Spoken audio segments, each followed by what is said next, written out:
Warren Hills Regional School District, along with all other New Jersey school districts, was tasked with creating a plan that would allow for a return to school in the fall and provide an updated remote learning plan in case the need would arise to return to remote learning at some point during the 2020-2021 school year.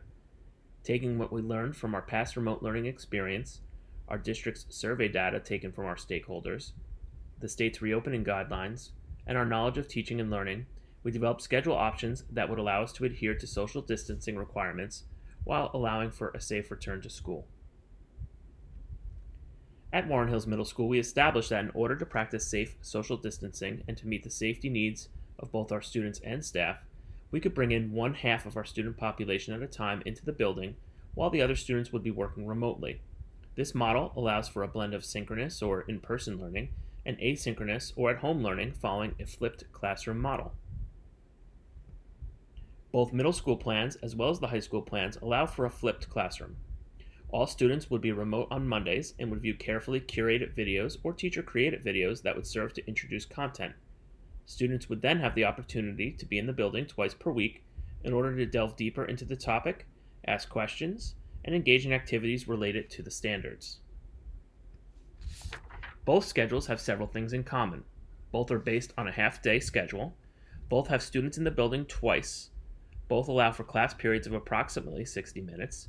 Both have built into the schedule time for interventions and enrichments that will address students who may have experienced regression due to remote learning during the 2019-2020 school year, and both have Monday set as a remote learning day. While in school, students will be required to wear a mask in order to help toward ensuring the safety of others. Scheduling option 1 splits the grade level in half and brings in a cohort of 7th graders who will attend their core subjects and 8th graders who will attend their electives on Tuesday.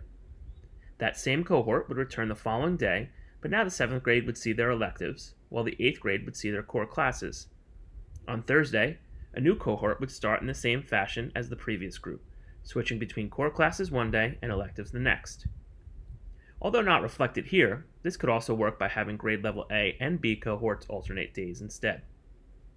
In this model, while every student will be assigned a teacher of record, they will need to be divided up among all of the subject matter teachers for that grade level. For example, my 7th grade math teacher may be Mrs. Laubach, but I may be assigned a different 7th grade math teacher weekly. This allows us to safely limit our numbers while giving students a range of teachers with varying styles to help them when they are in the building. Scheduling option 2 is more traditional in that it takes our new existing schedule that we were slated to run this year, splits students alphabetically into 2 cohorts, and runs the 9-period day spread across 2 days. Students would have the opportunity to run through their schedule as it was intended over the course of the 2 days in 2 separate cohorts, seeing all of their teachers on their interdisciplinary team once per week. As the plan is fluid and continues to be developed, we will share more information.